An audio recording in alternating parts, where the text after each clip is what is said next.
Ok, estamos. Muy buenos días, que el Señor les bendiga mucho. De nuevo es un gozo para mí poder estar con ustedes y compartir de la palabra del Señor.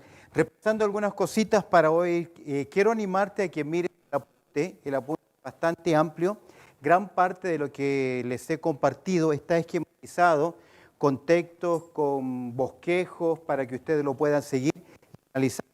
Mi clase es volar sobre el apunte, pero que ustedes queden material únicamente de escatología, sino forma de desarrollar lo que es el premilenialismo. Recuerda, el premilenialismo es un sistema de interpretación bíblica. No vas a encontrar todo un texto que te diga esto es el premilenialismo. Como dice en su apunte, creo que es en la página 5, razones del premilenialismo. Primero, definir. El premilenialismo es un sistema de interpretación bíblica que tiene una hermenéutica que es consecuente. Al ser una hermenéutica que es consecuente, logra discernir que hay un programa para la nación de Israel y hay un programa para la iglesia. No significa que Dios tiene dos programas con dos pueblos. Si bien es cierto, esquematizadamente, ninguno, tanto Israel como la iglesia en el futuro, no van a perder su identidad. No significa que hay clasificación de programas, sino que obedece a un tema mayor. Por eso la propuesta es que el tema central de las Escrituras no es tanto soteriológico o doxológico. Cuando hablamos soteriológico nos referimos a la propuesta de la teología del pacto. Ellos creen que el tema central es un tema soteriológico, por eso hay un pacto de obras con Adán, hay un pacto de redención y hay un pacto de gracia. En ese concepto, en ese sistema, ellos se obligan a interpretar todos los particulares que nosotros encontramos en las Escrituras. ¿Qué particulares?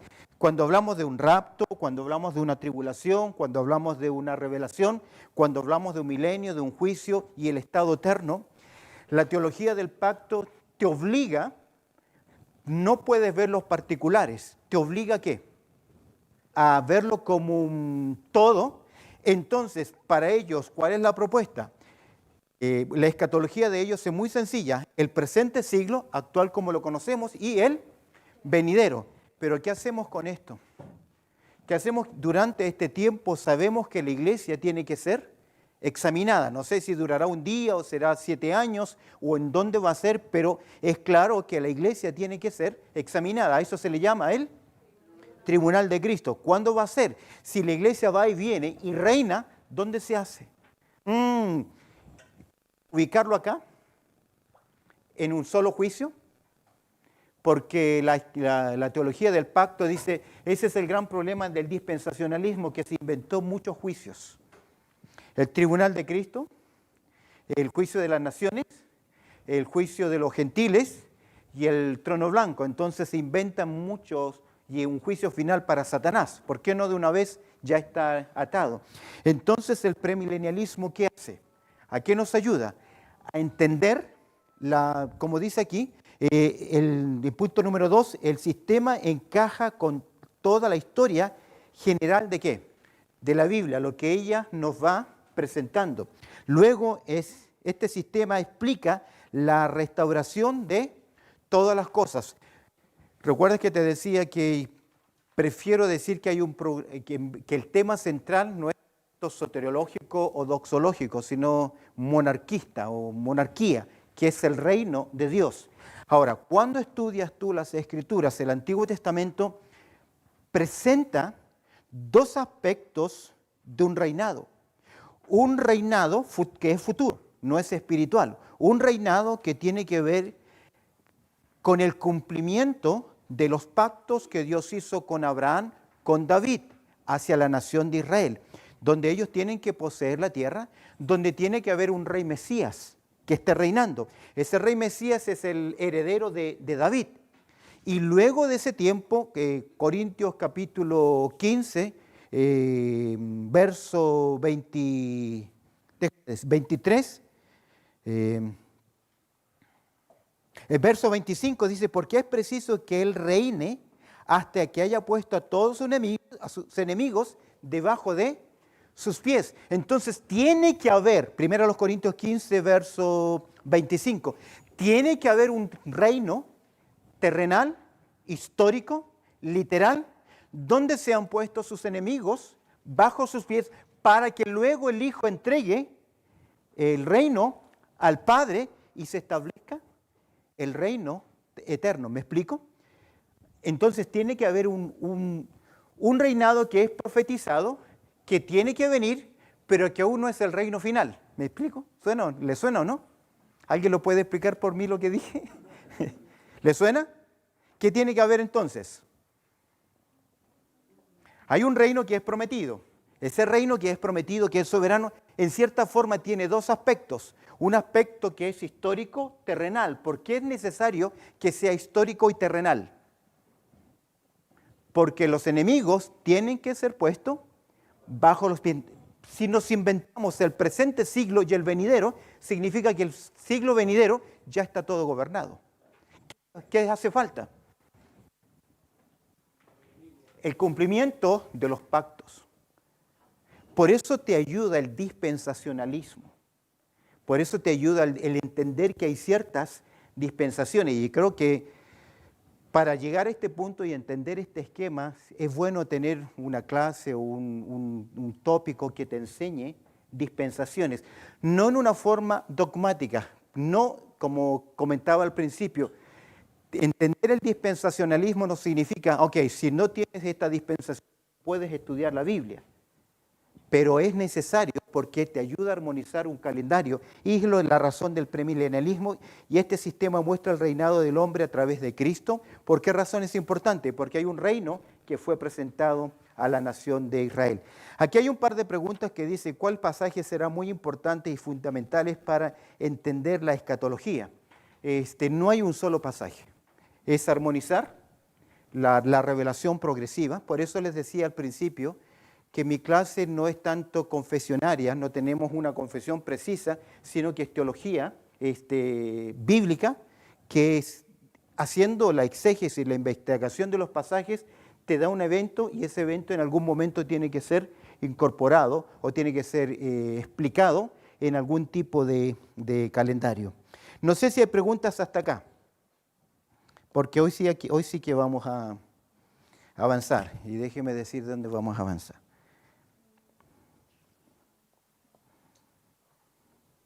Ok, en su apunte, página 8.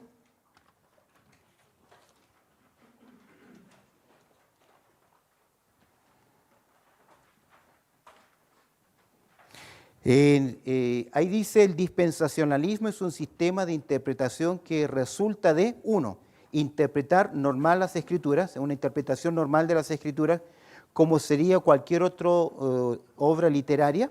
Y en segundo lugar, lo que lleva a discernir las promesas de restauración hechas a Israel en el Antiguo Testamento y los sucesos de Apocalipsis con literatura profética futurista. Ya estudiaron Isaías. Isaías en su gran visión, él ve dos acontecimientos. Él logra ver un reino histórico, mesiánico. ¿Por qué es importante ese reino histórico mesiánico? ¿Por qué es importante ese reino histórico y mesiánico? Porque Dios es un Dios de pactos. Y Dios entró en pactos ¿con quién? Con Abraham y entró en un pacto importante con David. En cierta forma, desde que se establece el pacto abrámico, todos los demás pactos que Dios hace tienen que ver con la nación de Israel. Tiene que ver con ese pueblo, que incluye, como hoy vamos a ver, el pacto, el nuevo pacto. En Ezequiel 31, Jeremías 31, Ezequiel 36, 35, 36, son pasajes claves. Y como hoy vamos a ver, Dios se compromete porque son pactos incondicionales. Dios se compromete a cumplirlos en el tiempo y en la historia. Entonces decir y espiritualizar todas estas promesas del Antiguo Testamento es malinterpretar las Escrituras. Ahora, es lógico que la teología del pacto tiene que espiritualizar estos pasajes, porque si los interpreta correctamente, ¿a qué conclusión debe llegar? que hay ciertos acontecimientos, eventos, mejor dicho, que tienen que armonizar. ¿Cómo los armonizan si solamente presenta el presente siglo y el venidero? Lo malo de nuestros queridos hermanos reformados o teología reformada es que son buenos comentaristas. Son los mejores comentarios de exégesis bíblica o de exposición son ellos. Pero le hierran cuando tienen que tocar los temas proféticos. De ahí que ellos tienen una doble hermenéutica. Cuando llegan a estos pasajes proféticos, toman sus pinzas y tienen que espiritualizar. Entre paréntesis, dentro de los comentarios, existen 3 tipos de comentarios. La recomendación es que ustedes siempre compren comentarios exegéticos. Están los comentarios exegéticos, están los comentarios expositivos y están los comentarios devocionales. Si quiere hacer carrera corta, devocionales. Porque ellos van directamente a la aplicación. ¿Y qué saltan? La exégesis, la interpretación correcta. ¿Quiénes son estos? Los que vienen de la Apocalipsis, ¿cuánto? Capítulo 9. ¿Quiénes son estos? Los que vienen de la gran tribulación. Todo creyente pasa por tribulaciones. ¿Amén? Es cierto, amén. Pero ¿cuál es el problema? Exégesis. Entonces necesitas un comentario exegético. El comentario exegético te va a explicar las palabras. Va a ser una exégesis. Va a explicarte verbos que son importantes, conectores. Pérez Millos ha hecho un muy buen trabajo en el Nuevo Testamento, dentro de la lengua hispana. Ha hecho muy buen trabajo. Otro de los comentarios de enseñanza exegética, William Barclay, Guillermo Henriksen, su colección. Son comentarios exegéticos. No vas a encontrar aplicaciones, sino que vas a encontrar que ellos abordan ese tipo. Hay un comentario Antiguo Nuevo Testamento de 2 comentaristas muy clásicos antiguos, no recuerdo ahora su nombre, que es un comentario exegético clave. Si ustedes quieren investigar profundamente, necesitan reunir este tipo de comentarios. Luego el comentario expositivo toma un poco de la exégesis con la finalidad de explicar, de presentar, de hacer más fácil. William MacDonald, la colección de MacArthur, son entre exégesis y expositivo, porque nuestro deber, la predicación y la enseñanza es ser expositivos, pero tiene que haber una exégesis. Entonces, son un equilibrio. Rara vez tú vas a encontrar, por ejemplo, en los comentarios de MacArthur, rara vez tú vas a encontrar aplicación. Lo que él hace en sus comentarios, antes de abordar cualquier pasaje, si tú tienes acceso, él va a hacer una teología bíblica. Supongamos que el tema que va a tratar es sobre el perdón. Va a hablar sobre el perdón el pasaje. Él va a hacer una teología bíblica. ¿A qué se llama teología bíblica? Va a tomar como una predicación temática. Va a tomar todo lo que dice acerca del perdón y lo va a presentar, que es muy práctico cuando tú estás presentando. Y el tercero es el comentario, ya dijimos que es devocional. Comentario devocional. Matthew Henry, un poquito devocional, lo tiene, y todos estos libros de lectura devocionales son. Ahora, si tú vas a comprar un comentario, si es en solo volumen, no va a ser más que nada entre expositivo y devocional. Entonces ya tiene que saber, si usted quiere armar una colección de buena literatura, es preferible que sea un volumen para o pastorales o libro por libro. ¿Se suena? Entonces, volviendo, no quiero decir lamentable porque lo estamos transmitiendo, pero es buena la exégesis de la teología reformada.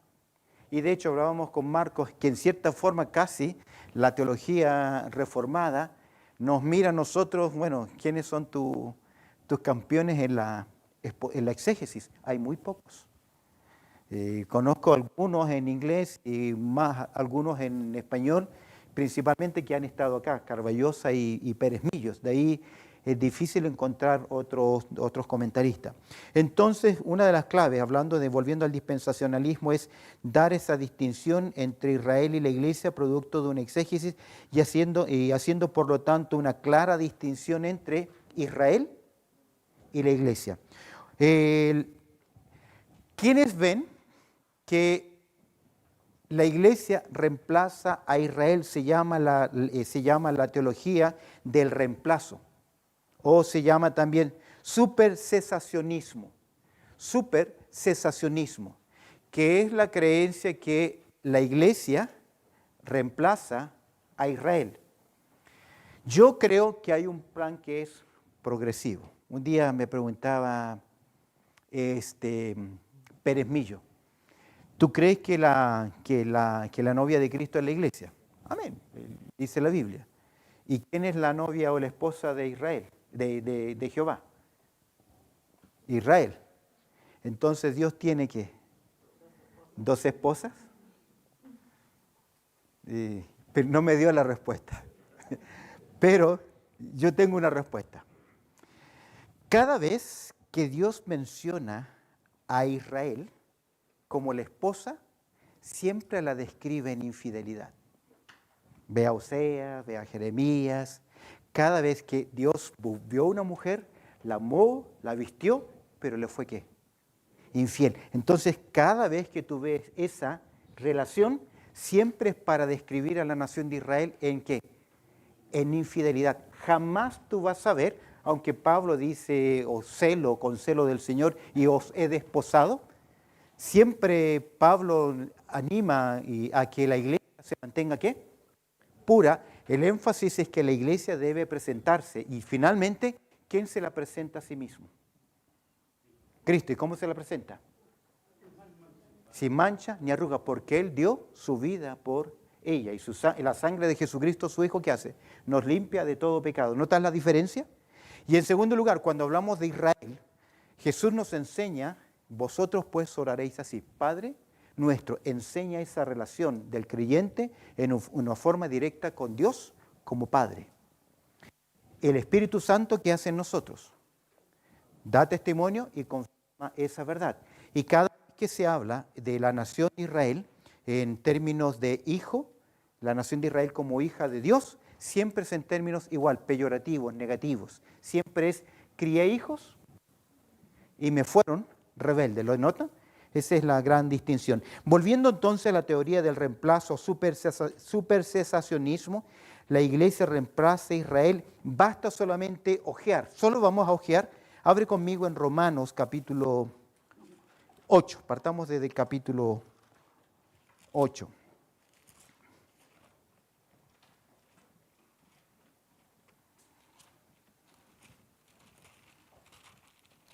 En Romanos capítulo 8, Pablo llega a una gran conclusión. Verso 1, ahora pues, ninguna condenación hay para los que están en Cristo Jesús. ¿Cuál es el argumento de Pablo en Romanos, desde el capítulo 1 hasta el capítulo 7? ¿Cuál es el gran argumento del apóstol Pablo en Romanos? Comienza con J. Parece pasapalabra esta. Justificación por medio de la fe. Pero ¿qué es lo primero que tiene que demostrar Pablo? La culpabilidad de todos los hombres. Y lo demuestra desde capítulo 1 hasta el capítulo 3. ¿Lo tiene? Culpabilidad de todos los hombres. Los paganos, los moralistas en el capítulo 2 que tienen algún grado de religión y obviamente los judíos.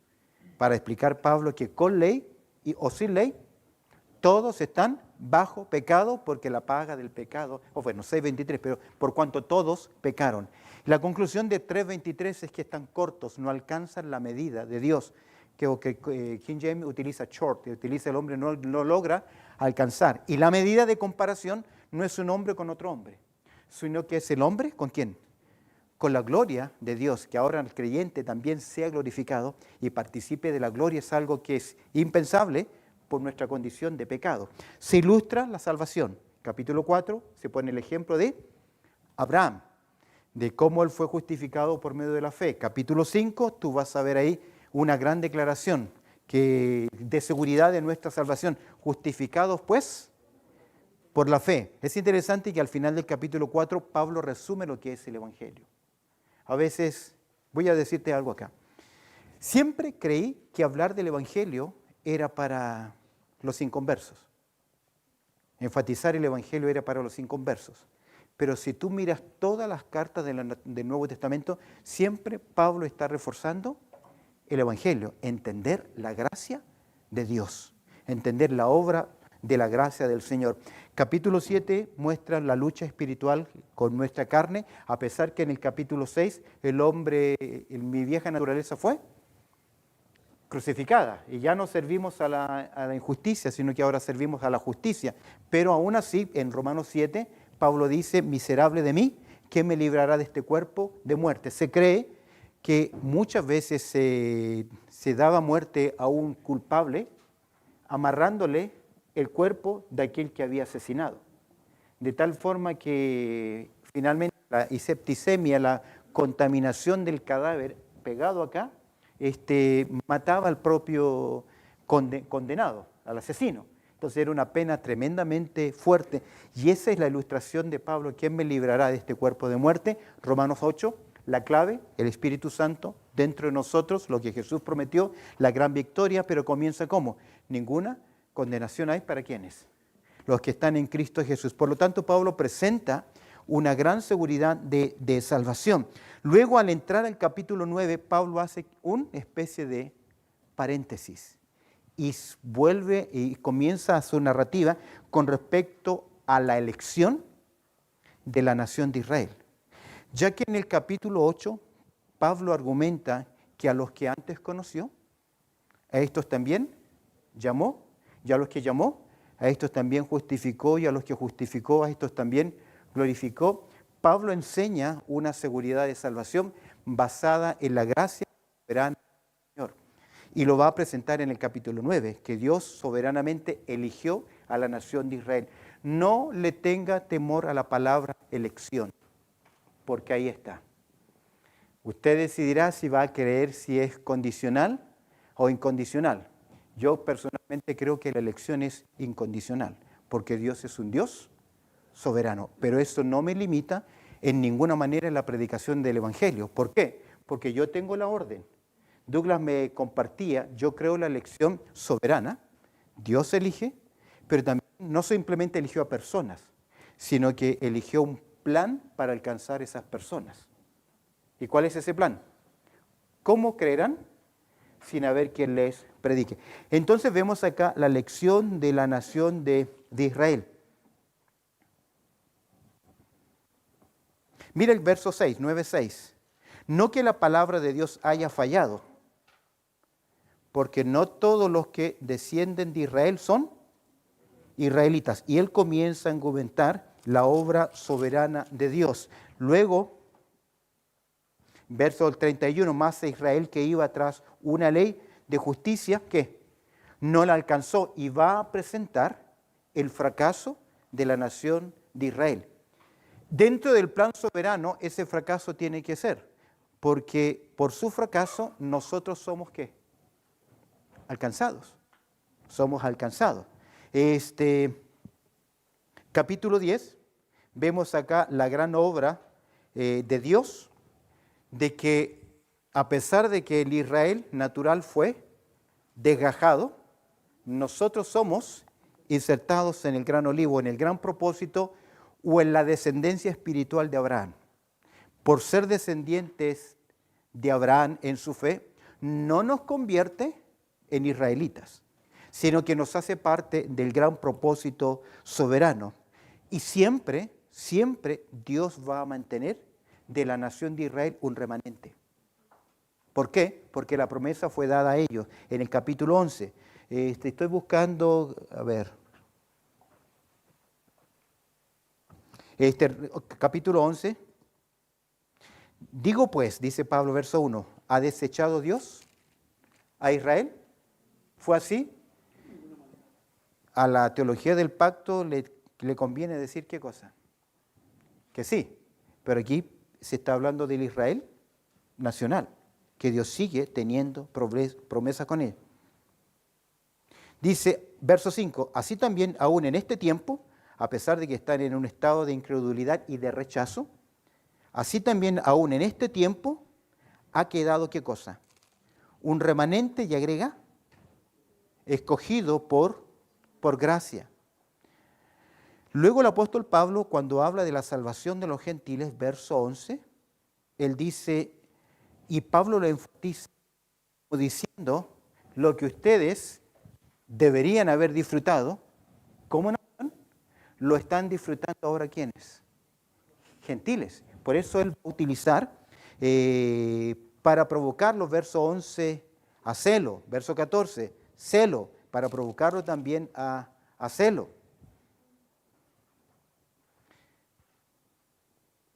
Luego el verso 25, que te hace ver también, porque no quiero, hermanos, que ignoréis este misterio. ¿Qué es un misterio? Una verdad oculta a los ojos de los hombres, pero que en algún momento Dios comienza a dar a conocer, para que no seáis arrogantes en cuanto a vosotros mismos, que ha acontecido Israel, endurecimiento en parte hasta que haya entrado la plenitud de los gentiles, y luego todo Israel será salvo, como está escrito, vendrá de Sión el libertador, que apartará de Jacob a la impiedad, y este será mi pacto con ellos, cuando yo quite, ¿qué cosa? Sus pecados. Ahora, ¿quiénes son ellos? Así que en cuanto al Evangelio, verso 28, son por ahora, ¿qué cosa? Enemigos por causa de vosotros. Mira qué interesante. Pero en cuanto a la elección, ¿son qué? Son amados por causa de los padres. ¿Qué elección? Dios eligió a esta nación de Israel y Dios tiene un plan con ellos. Ahora, y los dones del Señor son irrevocables. Eso significa que sí o sí, y sabemos que Dios se comprometió con ellos a través de los pactos. ¿Por qué creo que Pablo argumenta esto? Porque así como Pablo está afirmando, primero, una elección soberana para salvación, Romanos capítulo 8, verso 29, a los que antes conoció, ¿qué hizo? ¿A estos también? Antes de eso. Romanos 8. Romanos capítulo 8, verso 29. A los que antes conoció también, ¿qué? Sí, los predestinó. Ok, miremos acá, sabemos que la eternidad no tiene tiempo. Pero aquí, para entendernos nosotros, veamos que hay una eternidad que es pasada, una eternidad que es presente y una eternidad que es futura. En la eternidad pasada, ¿qué hizo Dios? Dos cosas. ¿Qué dice ahí? Conoció y... Ok, conocer tiene que ver con una elección favorable, soberana. Dios eligió. Y esto es atemporal. Efesios capítulo 1, verso 4 dice que fuimos elegidos desde antes de la fundación del mundo. Usted decidirá si la elección es condicional o incondicional. Yo creo que hay una sola respuesta bíblica y que no está basada la elección en el conocimiento de Dios, aunque Pedro dice elegido según la presciencia. Cada vez que el verbo se utiliza, el verbo proginosko se utiliza con Dios como sujeto, es imposible que sea un conocimiento previo.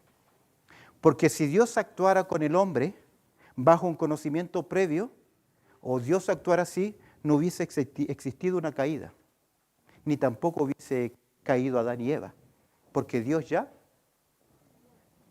preconoció. Entonces significa su voluntad favorable. Determinó, y el conocer es no simplemente saber algo de. En un eufemismo se utiliza que José no conoció a María hasta que dio a luz su hijo. ¿En qué sentido no la conoció? Saber que era María, que era su esposa. ¿Y a qué se refiere? Relación íntima, conocimiento íntimo. Entonces, Dios decide, por eso Mateo capítulo 7, verso 21, apartado de mí, porque Dios no los conoce. ¿Recuerda? No todo aquel que me dice Señor, Señor, tiene que ver con una... Ahora, a los que Dios ponga ahí sin temor elección, eligió, también ¿qué hizo? En la eternidad pasada.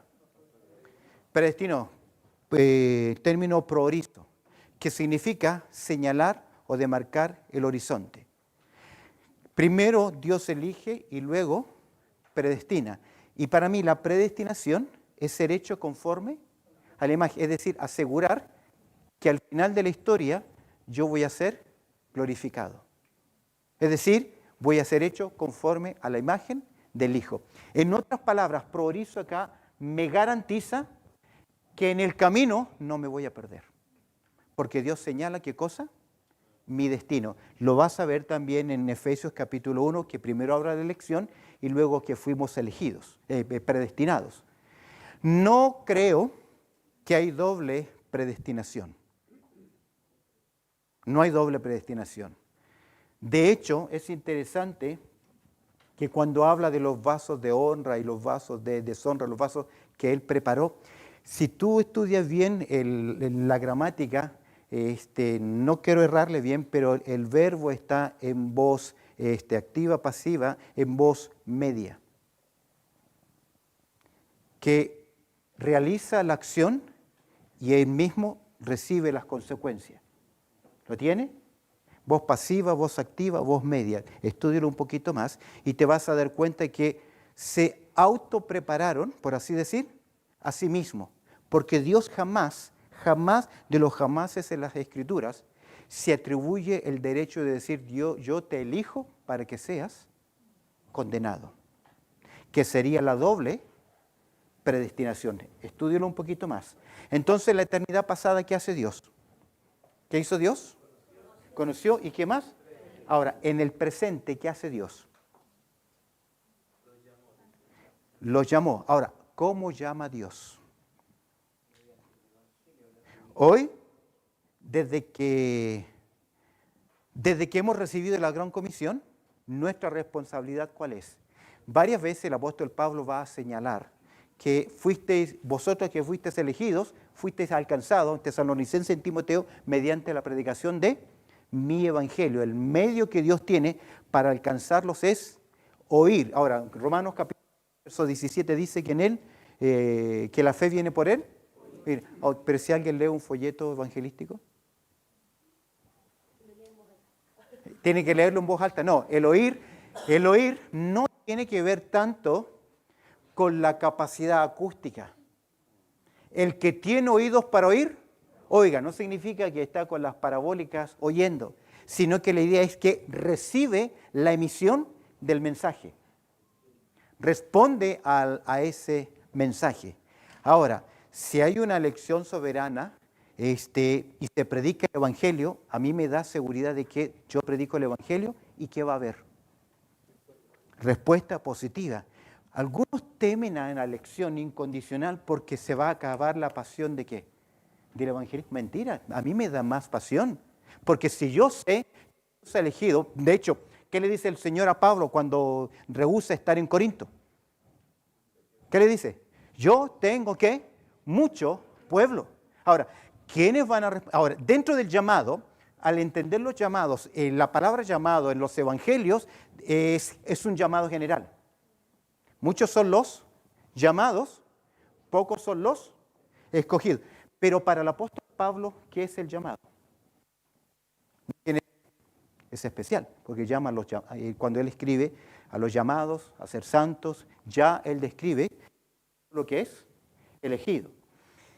En Hechos, capítulo 13, verso 48, dice que cuando se predicó el Evangelio, muchos de los gentiles creyeron, los que estaban, dice así literalmente, ordenados para la vida eterna. Es un texto, pero literalmente significa, se pasó asistencia y respondieron los que estaban en la asistencia. Y en Juan capítulo 6 dice que Jesús dice, nadie viene al Padre si el Padre ¿qué?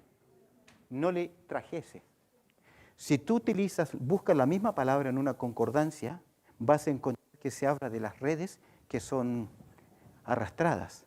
Literalmente significa que el Padre los arrastra y los atrae al Hijo. Le dejo dando vuelta ahí tranquilo. Pero no puede haber respuesta si no hay, ¿qué cosa? Un llamado, un mensaje. Porque ¿cómo creerán sin haber quien les predique? Ahora, ¿cómo explicamos esto? No tiene explicación. No tiene explicación. ¿Por qué no tiene explicación? ¿Te acuerdas que te decía que hay doctrinas que son irreconciliables en un aspecto de la historia, hay una responsabilidad soberana. Romanos capítulo 9. No es de quien corre, ni de quien llega primero, sino de quien Dios tiene misericordia. Pero en el capítulo 10, el hombre tiene que creer, tiene que responder. ¿Cómo se cierra Apocalipsis?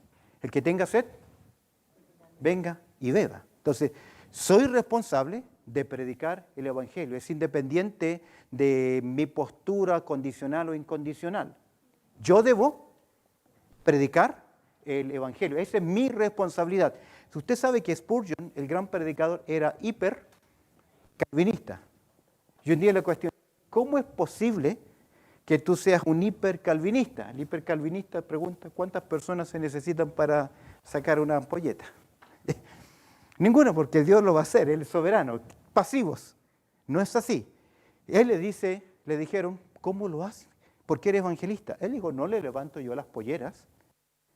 No sé si se refería a o no. Le levanto yo las polleras para ver si dice elegido o no. Porque ¿cuál es mi responsabilidad? Predicar. Amén. Ahora, ¿Dios es soberano en nuestras oraciones? ¿Sí? ¿Puedo obligar a Dios a hacer lo que yo quiera? ¿No dice usted que la oración es poderosa? ¿Es poderosa o no? Entonces, ¿logro yo doblegar la voluntad de Dios? ¿Ah? Entonces, ayunemos. Y no entrego el ayuno hasta que Dios me responda. Es que, mis queridos, de nuevo, ¿yo soy responsable de qué? No, ahora de se me quedó de orar. Pero mira el misterio, Salmo 139, no está la palabra aún que en mi boca, y aquí, oh Dios, tú la sabes todo. Entonces, ¿por qué orar si Dios sabe lo que necesito y lo que me va a dar? Pero es que Dios me dice qué cosa. Ora. ¿Recuerdas el ciego Bartimeo cuando se presenta a Jesús? Usted sabe, cuando viene un no vidente es evidente. ¿Pero qué le pregunta a Jesús? ¿No era común? Es porque la oración no es informar a Dios de lo que necesito, sino hay que decirle, Dios, dependo de ti. Y sabemos que oramos conforme a su voluntad. Él nos oye. Por eso Santiago dice, vosotros pedís, ¿y qué? Y no recibís. Entonces, ahí está esa verdad. Debo predicar el Evangelio y los resultados ¿de quién son? ¿Son míos? Los resultados son del Señor. En el tiempo, entonces, Dios, en la eternidad pasada, ¿qué hizo? Dos cosas. Me llamó, predestinó en el tiempo. ¿En el tiempo qué hace? Conoció y predestinó. ¿En el presente? Ya los que llamó, a estos también justificó. Me llama, me justifica en el presente mediante la proclamación del Evangelio. Siempre es mediante la proclamación del Evangelio. Siempre es necesario que el hombre responda positivamente al llamado del Evangelio. Ahora, si Pablo en Efesios capítulo 2 dice que estábamos muertos en delitos y pecados, ¿cómo puede ese cadáver responder al llamado del Evangelio?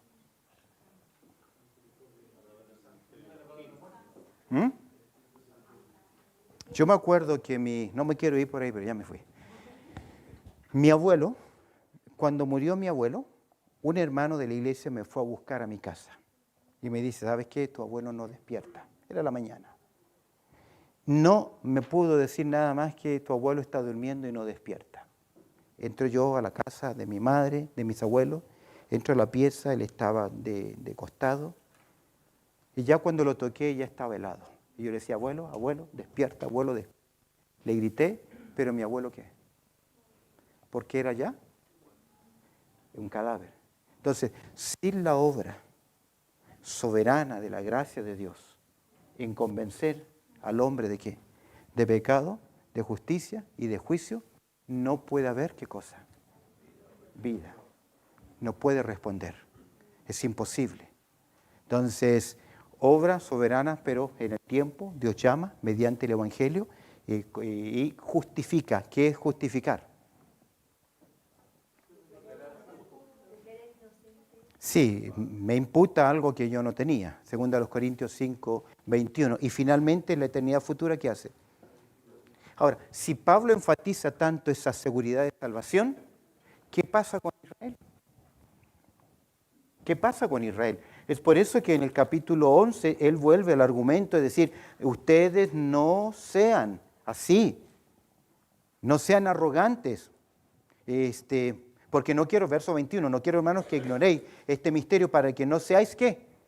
Arrogantes. Entiendan que Dios en su soberanía tiene tiempos y tiene planes. ¿Y cuáles son esos planes? Verso 28, así que en cuanto al Evangelio son enemigos, ¿por causa de quién? De vosotros. Pero en cuanto a la elección son amados por causa de los padres. ¿Por qué a causa de los padres o de los patriarcas? Porque Dios hizo ¿qué? Pactos con ellos y ese Dios que es fiel los tiene que cumplir. Por eso MacArthur escribió un día una vez un libro, dice, todo calvinista tiene que ser premilenialista. Y tú sabes, levantó polvo. Y es cierto, porque si yo soy calvinista o hipercalvinista, significa que Dios es soberano y que va a cumplir en el tiempo de la historia, ¿qué cosa? Su santa y divina voluntad. Entonces, si su santa divina voluntad es, aquí hay un Israel que Dios tiene que cumplir. En el tiempo y en la historia, ¿qué cosa? Las promesas que Dios hizo a sus padres. ¿Qué promesa? Pacto abrámico, pacto davídico y el nuevo pacto. Si no lo cumple, Dios no es soberano. Por eso el gran argumento en Isaías 41 en adelante es preguntar, ¿a quién me van a asemejar? ¿Quién puede ser semejante a mí? Que anuncio desde el principio lo que ha de hacer. ¿Quién tiene esa capacidad? De hecho, en Isaías, cuando habla de Ciro y que cómo Dios lo va a utilizar, 100 años después, ¿cómo es posible que Dios lo haya dicho? Es porque Él se atribuye a sí mismo el argumento de autoridad. Compárenme con alguien que escribo la historia desde el principio y Dios ya la escribió. No estoy de acuerdo con David Diamond, si lo conoce, boliviano que escribe eventos futuros, muy escatología especulativa, sensacionalista. Pero él le dio un título a su libro que me gusta. La historia, que Dios escribió la historia antes de que la historia aconteciese. Y es cierto, porque Dios la escribió. Y aquí Pablo lo está argumentando y por causa de ello nosotros alcanzamos salvación. Mira, ¿por qué es esto? Verso 29. ¿Qué dice? Irrevocables son los dones y ¿qué cosa? ¿Por qué es irrevocable? Una sola palabra. Dios es fiel. ¿Y qué significa que Dios es fiel? Que cumple las promesas que Él ha dado. ¿Notas? Ahí entre paréntesis. Vamos a nuestro apunte. Página 9 en su apunte. Panorámicamente hablando. Cuando uno lee la teología de Schaffer, la teología sistemática de Schaffer, en su prolegómeno, él siempre presenta los 4 grupos de seres racionales en la Biblia. No puedo entender la Biblia si yo no entiendo que en las Escrituras se revelan 4 grupos de seres racionales. ¿Cuáles son estos 4 grupos? Los ángeles, gentiles, judíos y la iglesia. Dios tiene un gran plan que es soberano, pero en ese plan soberano hay también planes que son particulares. No sé con quién me preguntaba, me hacían la pregunta cuando mencioné a Satanás que era un querubín grande y protector, que era un guardián de la santidad de Dios. Llego a esa conclusión porque cuando Dios sacó a Adán y Eva, ¿a quién puso? A querubines. ¿Para qué?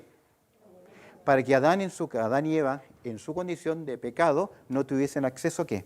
Al árbol de la vida. Entonces fueron ¿qué cosa? Custodios o guardianes de la santidad de Dios. En el arca del testimonio, ahí en el cafar, en la tapa, ¿qué puso Dios? Dios querubín. Entonces nos da a entender ¿qué cosa? La función de los querubines, que son guardianes de la santidad de Dios. Ahora, cuando hablamos, vemos en las Escrituras que Dios creó ángeles y que cumplen un propósito importante dentro de la revelación bíblica. ¿Te acuerdas de Hebreos capítulo 1, verso 1? Dios, habiendo que hablado muchas veces, muchas maneras, en otro tiempo a los padres por los profetas, ahí ves dispensaciones. Por donde tú mires las Escrituras, ¿qué hay? Que hay etapas. Ahora, dentro de lo que es la revelación progresiva de Dios, o la revelación general, porque la revelación de Dios la estudiamos en dos partes. Una es la general y la otra es... Ahora, ¿la general salva? ¿La especial? Sí, porque es directa, es personal y terapéutica. Me gusta eso, lo tomé de Berkhoff, terapéutica, porque trata con el hombre que es caído. Y dentro de las formas, la multiforme forma en que Dios comunicó, Dios utilizó ¿a quiénes? A los ángeles, como mensajeros de parte de Dios. Termino con los ángeles. Sabemos que han sido creados como ángeles, es decir, en rangos, y que su morada está ¿dónde? En los cielos. ¿Te acuerdas el misterio de Job? Que se presentaron los hijos de Dios, entre los cuales vino también Job 1.6 y 5.2, creo que hay, y 2.5, ahí están. Que entre los ángeles que se presentan como los soldados, para pasar revista. Pasar revista no es que un magazine sino que es para tomar lista y presentar, entre los cuales vino. Ahora, si yo fuese Dios, yo me lo elimino de un viaje. Se presenta delante de Dios.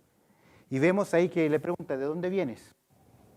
De rodear la tierra. Su morada está en los cielos, su actividad se desarrolla tanto en los cielos como en la tierra. La ciudad celestial es su destino, de acuerdo a Hebreos capítulo 12, verso 2. Y el reino venidero no ha sido dado a los ángeles. Ese es un versículo clave, Hebreos capítulo 2, verso 5. Porque garantiza que en la eternidad, porque el reino venidero del cual venimos hablando, el escritor a los hebreos, no simplemente es este periodo de tiempo, el milenio, sino que finalmente el estado eterno. ¿Qué significa eso?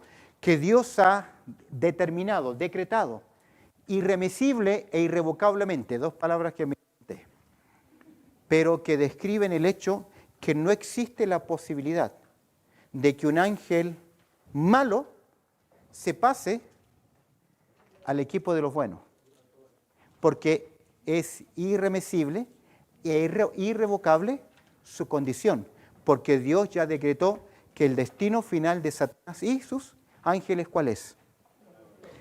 Y que en la eternidad no va a existir ninguna posibilidad, que Dios lo ha decretado, que se vuelva a repetir, ¿qué? Con Miguel, con Gabriel, una rebelión. Porque esa rebelión aún fue permitida por parte de Dios. No vamos a hablar de supra, infra o intralapsarianismo, porque no creo en eso. Porque Dios no necesita saber si lo voy a elegir antes o después de la caída o después de la caída. A los teólogos les gustan esos temas, pero necesita Dios saber cómo lo va a hacer. Los creo primero y luego veo si van a caer, ahí los elijo. No nos interesa. Sí entendemos que dentro de ese gran plan soberano del Señor, de mostrar su autoridad, su reino, Dios permite ¿qué cosa? Una rebelión angelical que cumple su propósito final. Porque el reino paralelo satánico o el intento de Satanás es culpar que Dios es injusto. Decir que Dios es malo.